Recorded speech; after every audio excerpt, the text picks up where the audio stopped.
Seriously though, how could you have the baby of a guy who divorced you? Oh, maybe you couldn't forget about me. Did you think that keeping the baby might bring me back to you? Really, is that it? He was being beyond ridiculous. Looking back on it now, it was really a good decision to break up with him. If I had stayed with such a moron, I would never have found the happiness I have now. Today, I would like to talk about my unforgettable stained past and my rebellion. My name is Dawn. I am a 53-year-old housewife who takes pleasure in doing chores in a leisurely manner while watching the news in the morning. I was 38 when it all started. I was living an ordinary life with my husband, Matt, but I started to feel a bit of uneasiness in our marriage. Whenever I spoke to him, he would only respond with, "Oh yeah? And so?" I felt he was strangely overbearing or indifferent to me. When I tried to continue the conversation, he would say, "I'm busy." He cut me off. I was treated roughly, or rather unkindly. He wasn't always like that, but more of a talker. If he had a chance, he came up with jokes and tried to make me laugh. I had no idea what caused his transformation. It was so abrupt that I thought I had done something wrong, but nothing came to mind. Then one day, I found a faint smudge of lipstick on the back of the shirt that he had left me to wash. He was wearing it on the day he said he had to work late. His office was male-dominated. I didn't think that there was a male colleague who put lipstick on and leaned on his back. If there was, it was scary to imagine. Maybe it was a woman. The thought naturally came up in my mind. But a single smudge of lipstick wasn't hard evidence. He could say someone tripped and bumped into him or any other excuses. I thought I would have to wait and get some more evidence. I carefully checked his behavior to see if there was anything unusual. Ironically, just by being a little more aware, I found a raft of evidence of cheating. For example, when we were in bed at night, he always needed to go to the bathroom around 2 a.m. I had never suspected it before, but it seemed that he was on the phone with a woman at that time. I once saw a long hair coming out of the inside of his suit. I also found a trace of what appeared to be lipstick on his handkerchief after a close inspection. The final nail in the coffin was when I borrowed his car for the first time in a while. It was a lip balm. Unless he was a fan of colored lip balm, I thought it was going to be the most exculpatory evidence ever. Married for 10 years, I felt the frustration of losing him to some random woman and the despair of not wanting to be alone. My love for him started pouring out. I wondered if there was really no way to start over. Was there anything I could do to make him come back to me? Was there a way to make him fall in love with me again? Just as I was twisting my brain, my suspicion of pregnancy came to light. I thought the timing was a gift from God. We had no children. The cause of his infidelity was that we were stuck in a rut. If so, the pregnancy might have been a chance for him to change. I gave him the news with hope. However, he said, "No way, give me a break. What a pain in the ass. Let's divorce." I couldn't believe my ears. Well, now that I think about it, I guess I was too naive. It was rare that a husband who was cheating on his wife straightened up and became faithful all of a sudden. It only happened in movies. Despite all that, I believed at the time that we still had a chance. We had known each other for a long time after all. "How dare you? It's your baby!" "I'm sure the baby is better off without a father like me. And you already know, don't you?" My heart skipped a beat when I saw the smirk on his face. I'm having an affair.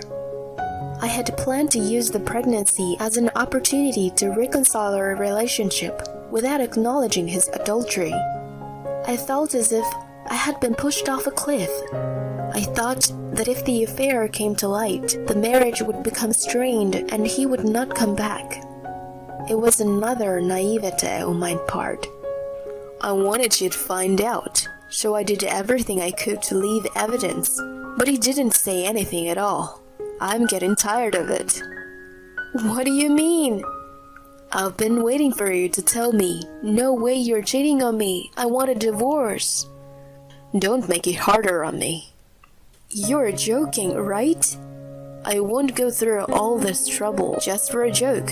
I have a cute 24-year-old girlfriend right now. I have no use for a 38-year-old who is going to get fat from pregnancy, he continued to say. I can imagine you becoming like Eric Cartman. He laughed hard by himself. It wasn't funny at all. Here, I'll pay you alimony or whatever you want. Sign them. He presented me with the divorce papers.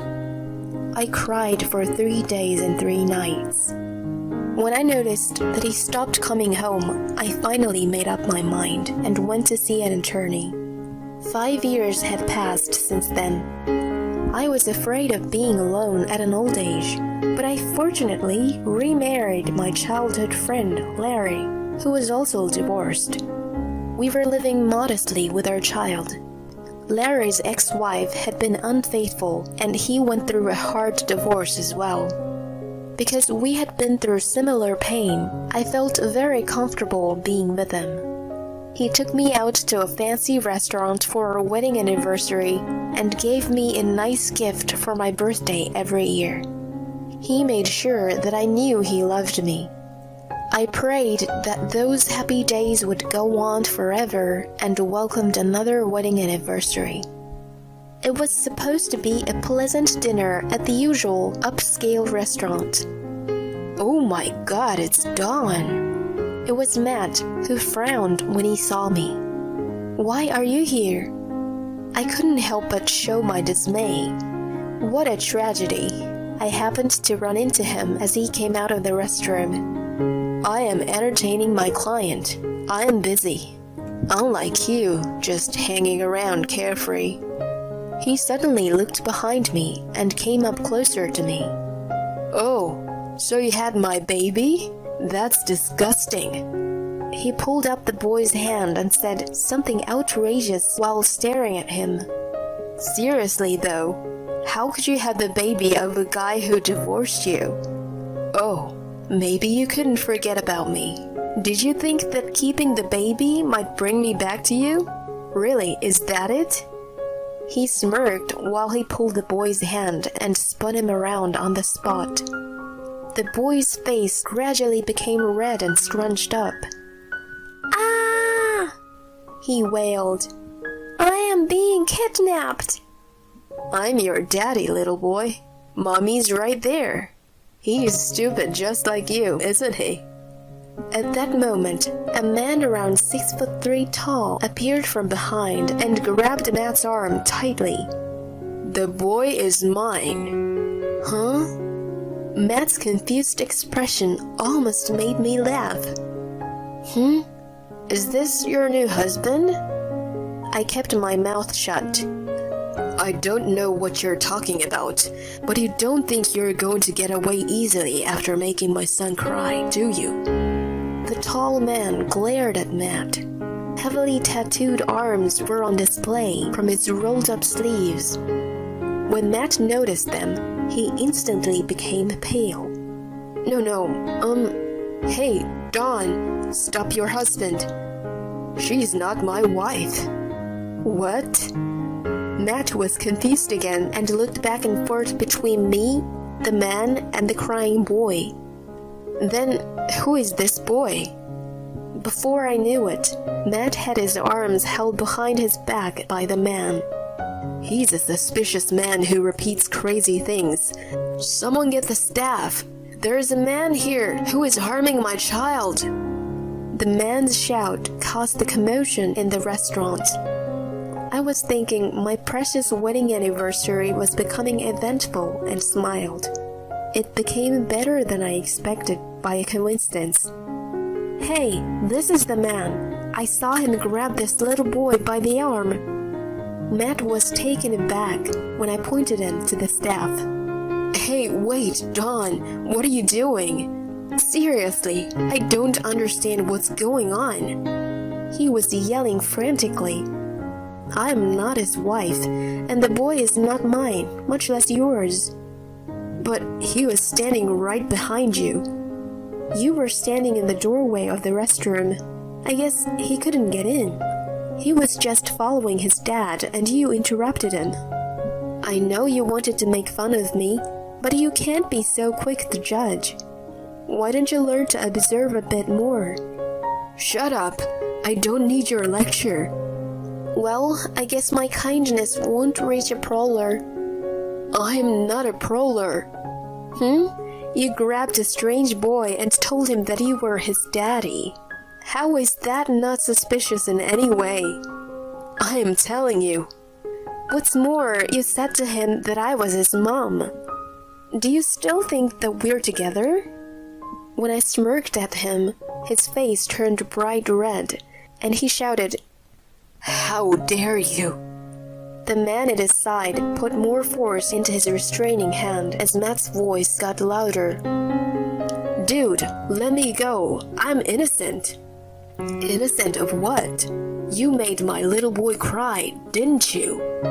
It was a misunderstanding. I immediately chimed in. You selfishly misunderstood and raised your hand on someone's son, didn't you? Matt called me a bitch as he glared at me. Oh no, I'm being glared at by a prowler. I'm scared. I said it in a girly, pretentious way, though it was emotionless. It seemed to have hit a nerve in a way I hoped for. Matt violently tried to break free of the man's restraints. You even thought that I was hoping to get back together with you. Oh, maybe you couldn't get over me. I dared to mention what he said to me earlier. As expected, he got angrier, and the man sensed the danger. He rolled Matt straight to the floor and sat on his back. If you think you can break my restraints, you are mistaken. The man may have thought it was a mild threat, but combined with his heavy tattoos, it was seriously scary. I was sure Matt must have thought that it was the day he might meet his creator. Don, tell him it was just a misunderstanding. Pulling up the arms of a stranger's kid was anything but misunderstanding, right? I thought he was my kid. I couldn't contain my laughter anymore when he mumbled like a child, half crying. You never recognized the baby or paid child support, and you say the child is yours? Have I ever asked you for recognition or child support after we divorced? No, even if you did, I wouldn't have agreed. You knew that too. That's why you didn't ask me, right? Are you that stupid? I'm not a fool when I have a child to take care of. I'm gonna hunt you down until you pay. But then, why didn't you? The pregnancy test was wrong. When I went to the doctor, it turned out I wasn't pregnant. It helped me to sign the divorce papers. Those 3 days when the divorce was mentioned and he stopped coming home, I did spend a lot of time crying. I knew I couldn't go through the divorce in such an unexplained state with our baby, so I went to an obstetrician. Even if we were to get divorced, alimony, child support, and future living expenses were all on my mind, and I needed to sort these things out. If the child would benefit more from staying married, I was willing to endure it. The doctor saw no sign of pregnancy, and instead, a tumor was found in my ovary. When I was admitted for surgery, the woman whom I shared the hospital room with was the mother of my current husband. I had known him since we were little, so I knew his parents too. When he came to visit her, we became close again. At one point, I thought that my pregnancy was a gift from God and it could save my marriage. On the contrary, it brought me a partner who assured me that it was the right decision to leave Matt. I was also able to detect the disease early. Despite having one of my ovaries removed, I even had a child with him. It may have seemed like adding salt to injury, but in fact, it was filled with good fortune. When I finished telling Matt all that, he turned pale and murmured, "No way, I was dumped by my girlfriend." Needless to say, I laughed at him. Well, I didn't think that young girls wanted to deal with such a middle-aged man who was getting older and older. At that moment, police officers showed up. Apparently, the staff had called them. Matt received a stern warning from the police.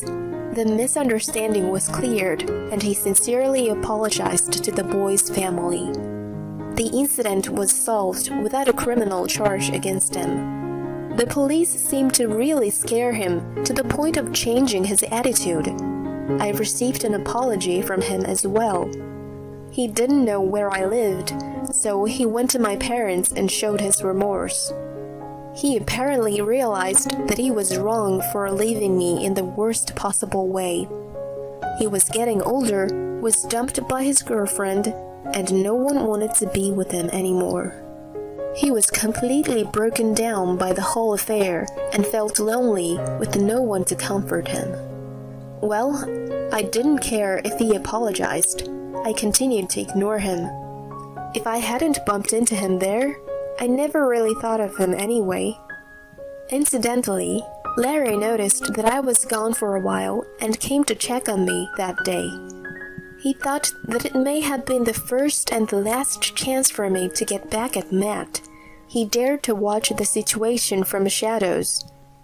Of course, I was going to jump out if anything happened, but the man who was holding him down was so strong. He said he went to school in New Zealand and was a rugby captain. Wow, there was no place for me then. He was so scary. I thought he was a member of Hell's Angels. He started chuckling, which made me laugh too. Normally, I would have thought he wasn't manly, but he didn't need to be involved in my ex-marriage matter. It was something I should have solved by myself. I realized that I didn't have the strength at the time of the divorce. My actions were to divorce Matt as he wished and to receive market-rate alimony from him. I knew that reality didn't always work out like in movies. There was no way I was going to demand an unbelievable amount, and I also had lost the power to resist. I was finally able to speak up to Matt with unwavering determination. I thought that I became stronger in a real sense. I could really focus on Larry and my child after that. Strangely, our wedding anniversary that year marked a new beginning for me. Now, Larry is a freelance architect. I have quit my part-time job, and I'm enjoying being a relaxed housewife with a doubled salary. When I tell my somewhat rebellious pubescent daughter to do something, she complains, but when I don't, she quietly helps me. Larry and I keep it a secret that she has an irresistible teenage rebellion quality. Since I gave birth at an advanced age, I have only one child. The three of us and 2 dogs are enough to make a cheerful house, though. Matt and I had a hard time conceiving, but with Larry, I was able to get pregnant, even with only 1 ovary.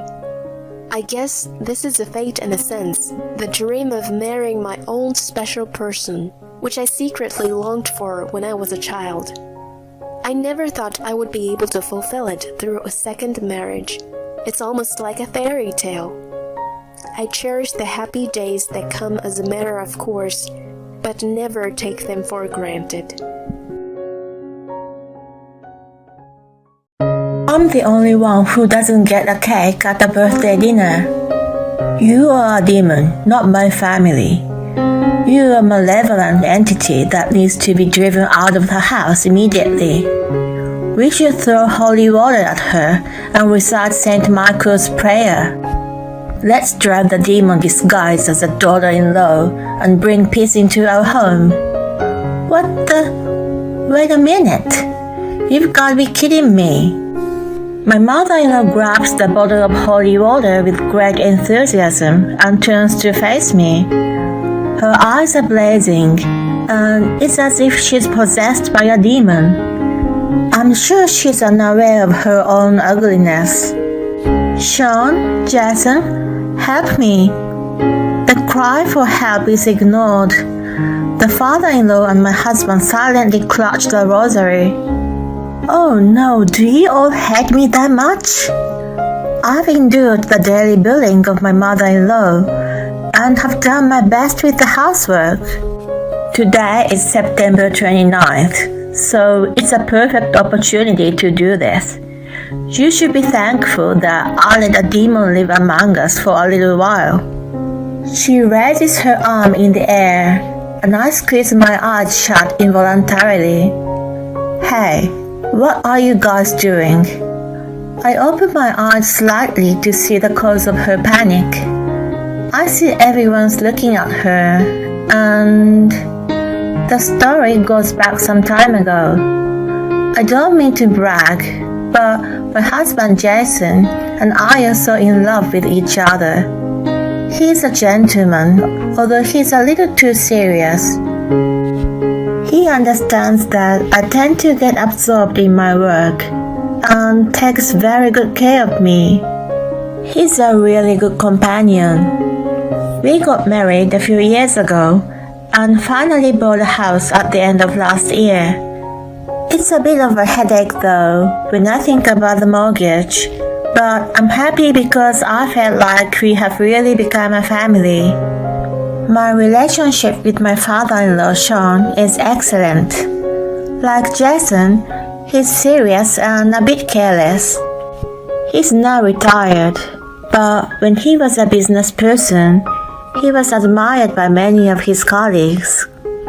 His hobby is traveling, and he often sends us fresh produce from the countryside.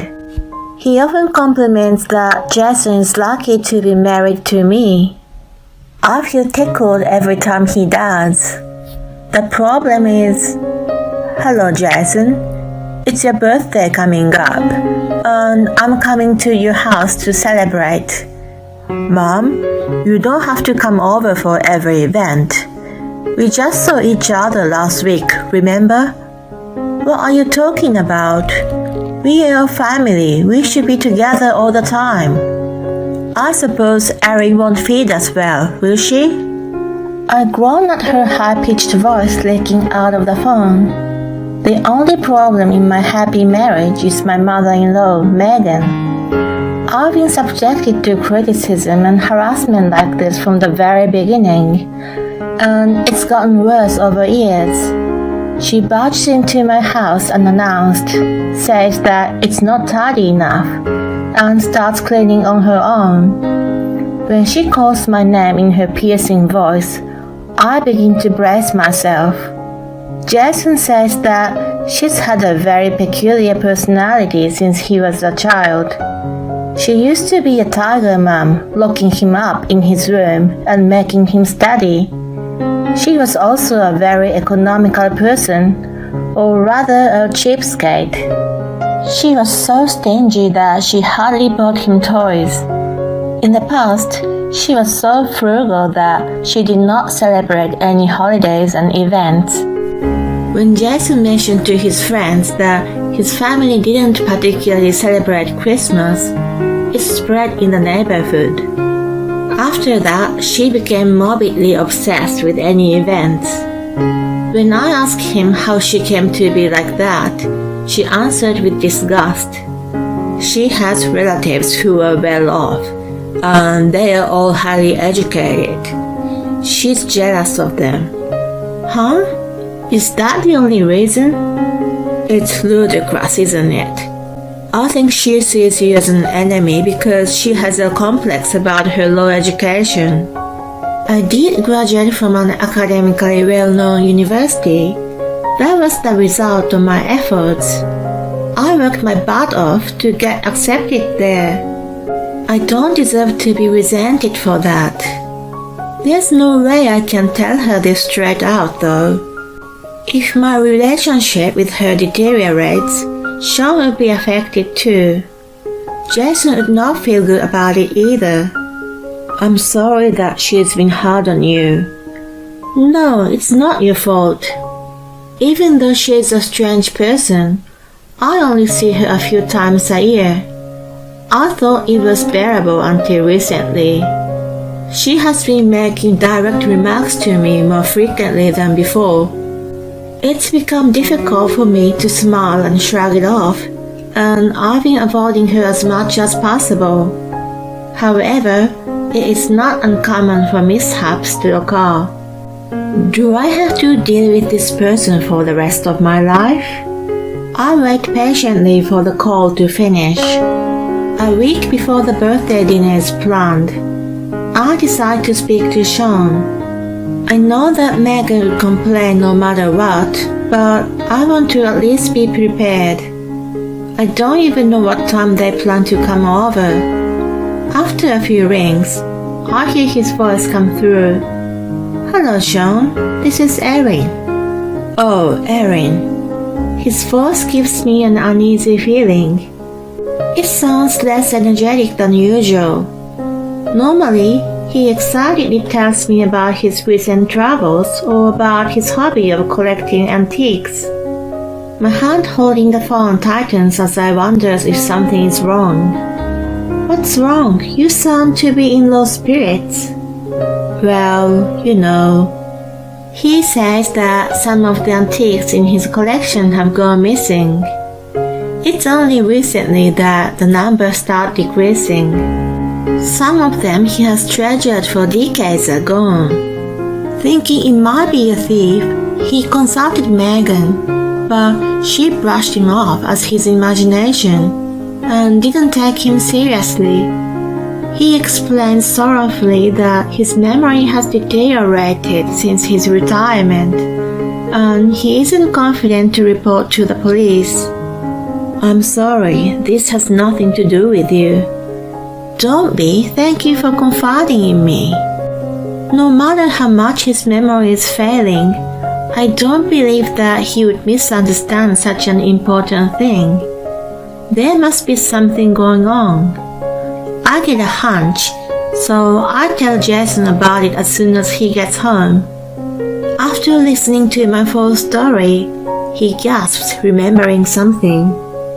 Come to think of it, my mom's been sending me pictures of designer brand bags these days. When I dropped her off at the doctor's office the other day, she was wearing 2 fancy-looking shoes for the occasion. She said her friend gave them to her, but... He stops changing from his suit and looks up at the ceiling thinking about something. A few days later, what he's been thinking becomes clear. He's so late. As I wrap up Jason's supper, I look at the clock and see that it's already 9 p.m. He's gone to his parents' house in the morning and has not returned yet. I've sent him texts, but he hasn't even read them. I'm worried that something's wrong, so I'm about to call him. Then I hear the front door open. I rush to the front and find an exhausted-looking Jason standing there. He says he hasn't had dinner, so I reheat the food and put it on the table for him. After taking a bite, he finally looks relaxed. I'm sorry, I hadn't been able to call you. That's fine, but what happened? It's probably Mom who stole Dad's antiques. No way, how can that be? I have proof. She was out with friends, so I snooped around today. He shows me the screen of his phone. What I see is a closet full of clothes. There are several pieces of clothing from well-known brands. He slides his finger across the screen to a picture of a bank statement. I see Sean's name as an account holder. Is this the only balance he has? Yup. Apparently, my mom spent the money. When I told my dad, he wasn't surprised. They've already experienced something similar before. Jason's toys, gifted by his dad and relatives, kept disappearing. It used to happen so often, but when he asked his mom, she kept denying it. Instead of helping him find them, she told him, "If you have time to play with your toys, you should study. Get into a good school and let your mother enjoy the luxury of life." She kept repeating these things to him. He listened to her at first.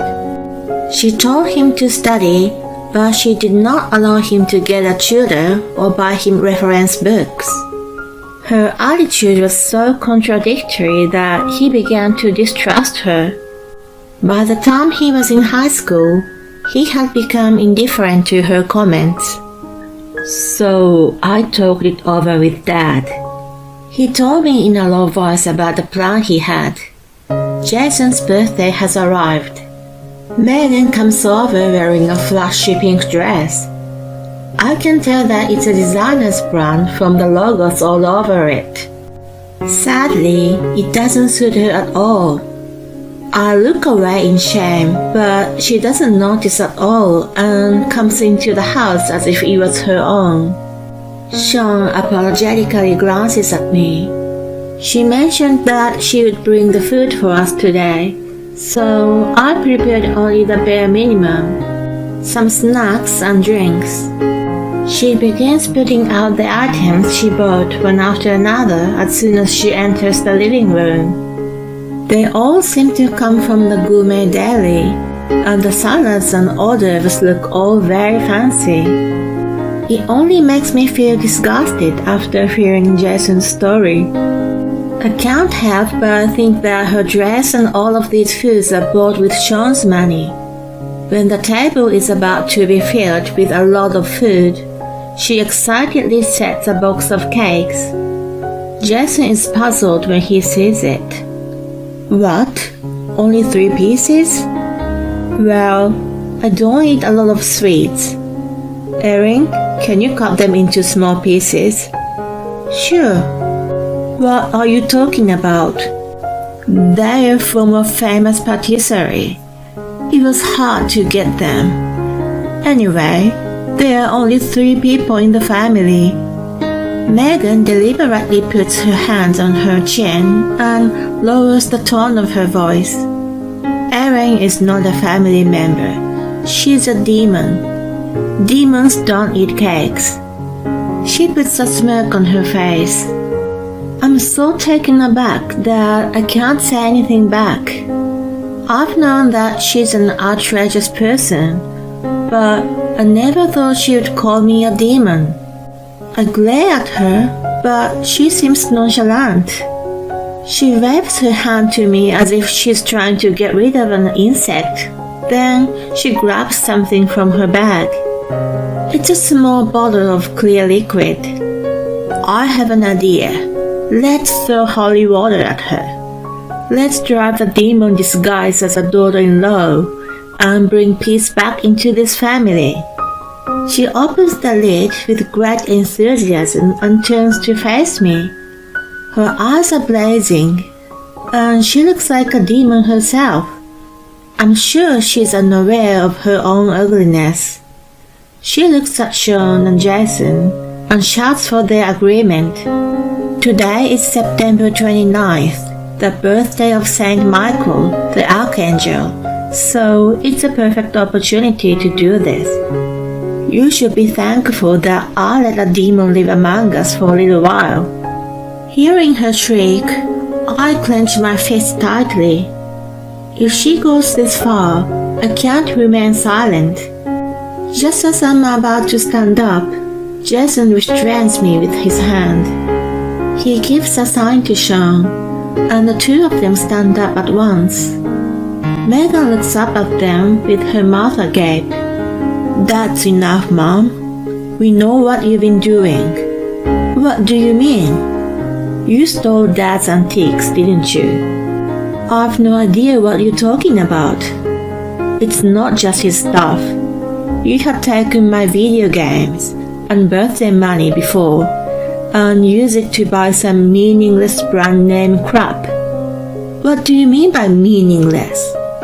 You're the one who was spending it on crap, and I'm the one who's... She shuts her mouth abruptly when she realizes that she said the wrong thing. From there, Jason's verbal attacks commence. He had been in dire straits as a child, with no free time and no allowance. She is always concerned about how she looks in the eyes of the world, and he hates being complained about all the time. He's also been annoyed by her coming over for every event. When he's finished, Sean takes over and continues. No matter how much money I made, you always complain that I was wasting it, or that we would be poor. His voice is so low that it's unimaginable from his usual self. He sounded like a priest trying to control the demon. She hangs her head down in silence and doesn't try to protest. He continues in a stern voice.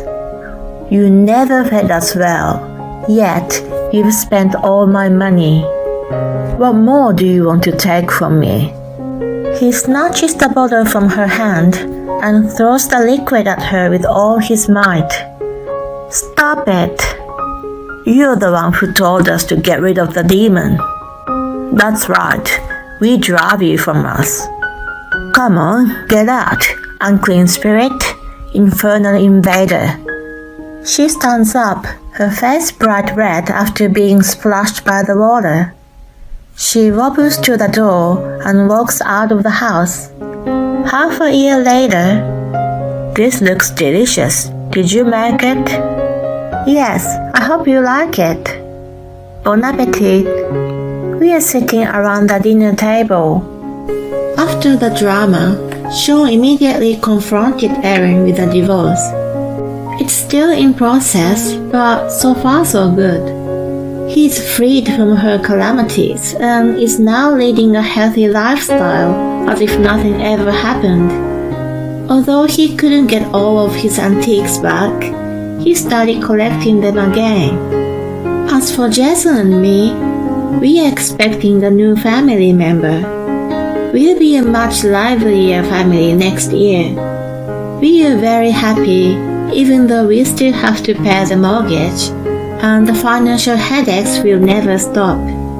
While the three of us are enjoying our meal together, Sean suddenly puts down his cutleries. He looks at me with a serious face, and I straighten my posture. Erin, Jason, I'm sorry to bring shame on our family, but I must tell you something. What is it? It seems that Megan has been stealing from our relatives. I'm astounded, but keep quiet and wait for him to continue. After the divorce, Megan became penniless and asked her relatives for help. However, she's had a history of stealing their belongings, and they've already distrusted her.